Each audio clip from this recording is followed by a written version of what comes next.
Assalamualaikum warahmatullahi wabarakatuh.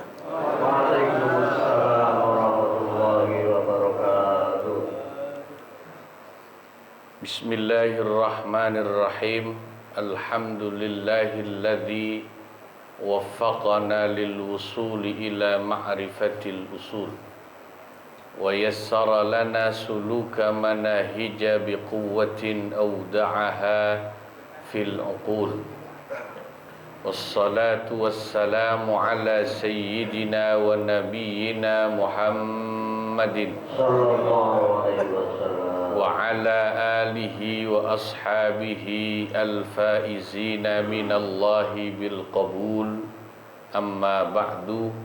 Al-mukarramun wal mukarramat, para guru, para asatidz, para sesepuh yang hadir beserta segenap jamaah Majelis Ta'lim Ukhuwah Islamiyah, bapak-bapak, ibu-ibu, khususnya guru kita Bapak Kiai Haji Muhammad Misjan,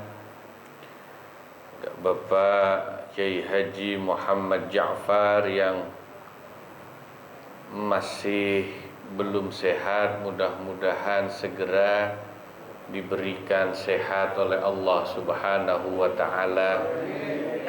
Bapak Kiai Haji Ahmad Habibi yang saat ini masih dalam perjalanan ziarah Wali Songo beserta jamaah, kita doakan semoga lancar ziarahnya. Bapak Kiai Haji Abdul Hamid Mustafa yang baru kembali juga dari ziarahnya beserta jamaah, belum hadir tapi tadi ya, mudah-mudahan nanti bisa hadir. Bapak Haji Muhammad Basrain dan Bapak Haji Muhammad Tahir sebagai pengurus Majelis Ta'lim Ukhuwah Islamiyah, kita doakan moga-moga senantiasa sehat walafiat ya. Juga pengurus Masjid Al-Muhaimin beserta staf-stafnya, moga-moga semua yang hadir dicatat sebagai ahli surganya Allah Subhanahu wa ta'ala, senantiasa diberikan sehatul afiah. Alhamdulillah, pagi hari yang berbahagia ini kita bisa hadir untuk pembukaan Majelis Ta'lim Ukhuwah Islamiyah sekaligus dirangkai halal bihalal. Maka untuk itu saya ingin ucapkan tahniah dan doa. Taqabbalallahu minna wa minkum jami'at ta'ati wal khairat minal aidin wal faizin. Mohon maaf lahir dan batin. Dimaafin Bapak Ibu semua ya. Alhamdulillah ya. Kalau saya merasa ya banyak ngomong pasti banyak salah. Kalau ibu-ibu mah insya Allah nggak ada salahnya ibu-ibu mah ya. Atau andai kata ada, insya Allah udah saya maafin. Ini kita alhamdulillah bisa halal bihalal pembukaan ngaji ya, sudah lebaran. Kira-kira semangat apa enggak nih? Kelihatannya ngantuk begini. Nih belum ngopi apa gara-gara apa nih? Oh, ya kan makan kue. Biasanya para jamaah memang ya sering orang itu kalau udah bulan Syawal habis lebaran malesnya tuh Masya Allah, ngaji mau mulai lagi males ya, baca Quran mau lanjut lagi males ya. Ibadah mau rajin lagi mah apalagi habis pulang kampung kemana-mana duit habis, THR ludes tidak tersisa. tinggal iman dan takwa saja yang tersisa. Itu masih mending. Yang parah kan duit habis, THR habis, iman dan takwa juga ikut habis. Moga-moga jangan sampai begitu dah ya. Ya Allah. Padahal kan dari artinya Syawal itu meningkat. Syawal itu meningkat ya. Dulu saya ingat tiap bulan Syawal balik ke pesantren, karena di pesantren kan mulai ajaran barunya bulan Syawal. Kiai-kiai saya setiap membuka madrasah dan pengajian di pesantren selalu pesan satu hal. Apa yang selalu beliau pesankan saya ingat. Beliau pesan kita mulai buka lagi ngaji ya. Kalau di tempat saya itu masuk itu tanggal 11 Syawal, Pak. Jadi nggak lama-lama, 10 hari Lebaran langsung buka lagi pesantren, ngaji lagi. Nggak pernah lama-lama. Kadang-kadang kiai saya malah kalau lagi rajin, seminggu habis Lebaran ngaji mulain lagi. Kenapa? Kata beliau, ngaji kalau kelamaan perenya males. Insya Allah ya. Bahkan ada ulama dari Banten namanya Abu Yadimyati Cidahu itu, Lebaran kedua mulai ngaji lagi. Liburnya cuma sehari doang Lebaran. Tanggal 2 Syawal udah mulai ngaji lah. Ngaji mah nggak ada perenya. Karena itu penting buat beliau. Ya. Guru saya namanya Allah Yarham Kiai Haji Ahmad Nafi Abdillah itu selalu pesan ketika membuka lagi pesantren, madrasah dan pengajian, segala sesuatu itu harus diawali dengan menata niat yang ikhlas karena Allah. Ya, karena semua amal ibadah itu tergantung dari niatnya. Ya.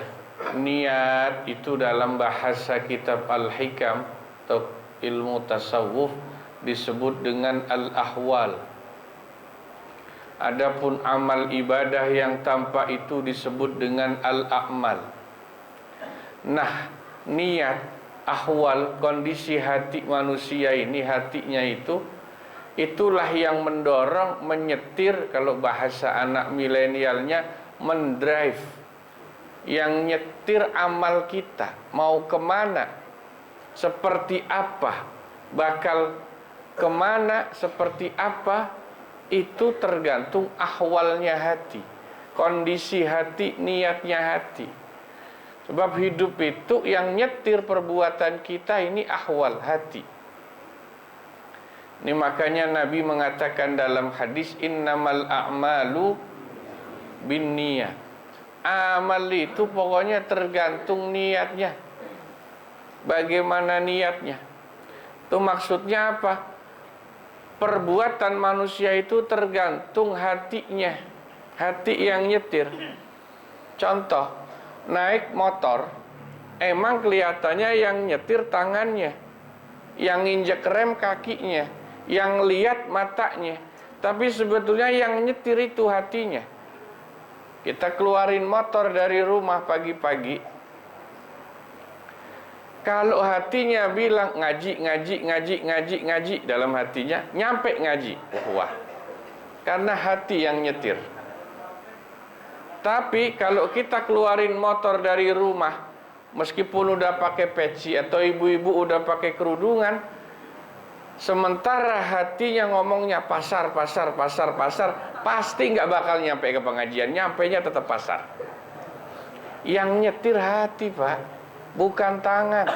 Tangan mengikuti hati, niat itu. Contoh lagi, orang boncengan naik motor sama-sama mau ke pasar. Berangkatnya boncengan, tapi hatinya beda-beda, nanti di pasar beda-beda tuh. Yang ngeboncengin hatinya nyebutnya singkong. Yang diboncengin dalam hatinya baju. Tuh meskipun berangkatnya boncengan, nanti sampai pasar beda-beda tujuannya. Yang satu nyarinya tukang singkong, yang satu nyarinya toko baju. Karena hatinya dari rumah udah beda-beda. Orang sholat bahkan ya, gerakannya boleh sama, tempat sholatnya boleh sama-sama di Masjid Al-Muhaimin, tapi karena niat hatinya beda, itu sholat nanti hakikatnya jadi beda-beda. Ada orang yang sholat, yang dipikirin, ya Allah, biar cepat lunas utangnya, ya Allah, utang lunas, ya Allah, lunas. Sholatnya karena utang, pengen lunas. Ada lagi sholatnya bareng di Al-Muhaimin, tapi hatinya yang dipikirin suaminya kabur, ya Allah, pengen balik lagi suami saya, ya Allah, tolong suami saya balikin. Beda. Bahkan mungkin ada yang sholatnya bareng di situ, tapi dalam hatinya yang dipikirin, dalam hatinya nih imamnya lama amat, bacanya imamnya lama amat. Nah, ada juga yang sholat niatnya bener, semata-mata hanya ingin mengingat Allah. Lain, sholatnya bareng, tempatnya satu, hakikat sholatnya beda-beda, karena yang dipikirin hatinya beda-beda. Makanya dikatakan dalam kitab Al-Hikam, tanawwa'at ajnasul a'mal bitanawwi waridatil ahwal. Amal-amal manusia itu macam-macam, beda-beda. Sebab hatinya manusia beda-beda, ahwalnya beda-beda.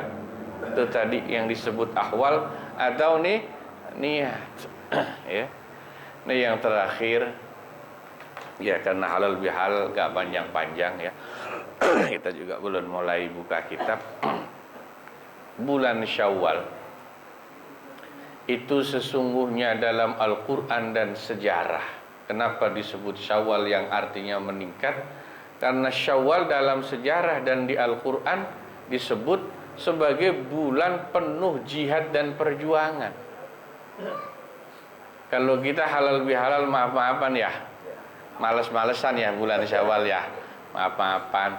Di zaman Nabi dan sahabat, bulan Syawal justru dipakai perang. Orang Arab nggak kenal pak halal bihalal tuh. Halal bihalal itu tradisi Indonesia. Orang Arab nggak kenal mudik pulang kampung lebaran tuh. Orang Arab mudiknya lebaran haji. Kalau bulan Syawal habis Idul Fitri pulang ke rumah masing-masing udah. Kalau bulan haji baru rame di sono, pulang kampung, ketemu saudara, keluarga, bulan haji. Di zaman Nabi dicatat, justru Nabi jihad, perang, melawan orang kafir di bulan Syawal itu 5 kali. Tahunnya beda-beda. Pertama perang Uhud itu bulan Syawal. Catat tuh. Kedua perang Hunain bulan Syawal. Ketiga perang Khandaq atau disebut juga perang Ahzab, perang Parit, bulan Syawal. Keempat perang Taif bulan Syawal. Kelima perang Hamraul Asad bulan Syawal. Makanya meningkat. Habis lebaran bukannya jalan-jalan ngabisin duit wisata, siap pasukan. Makanya meningkat jihad. Ya. Insyaallah. Nah, ini yang harus kita ingat. Makanya kita nih ya, ayo mumpung masih Syawal ini belum habis, kita niatin, tata hati kita supaya tadi sesuai nasihatnya, amal jadi bagus karena niat hatinya ditata dengan baik, semangatnya ditingkatkan, ibadahnya ditingkatkan, jihad ya.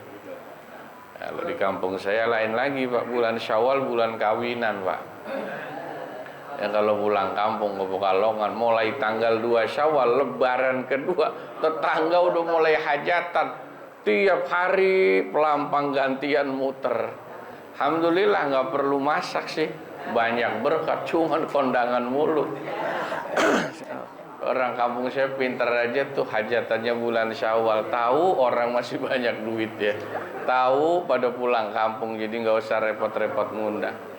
Ya emang ada dalilnya juga, Nabi nikah juga ada di bulan Syawal. Ya, tapi makna Syawal yang asli tadi meningkatnya itu karena Nabi dan sahabat justru banyak berjihad berperang di bulan Syawal. Lah moga-moga Allah terima ibadah kita di bulan Ramadan. Allah panjangkan umur kita dan semoga kita dipertemukan lagi dengan bulan Ramadan yang akan datang. Ya, terima kasih, kurang lebihnya mohon maaf. Wallahul muwaffiq ila aqwamit thoriq. Wassalamualaikum warahmatullahi wabarakatuh. Waalaikumsalam.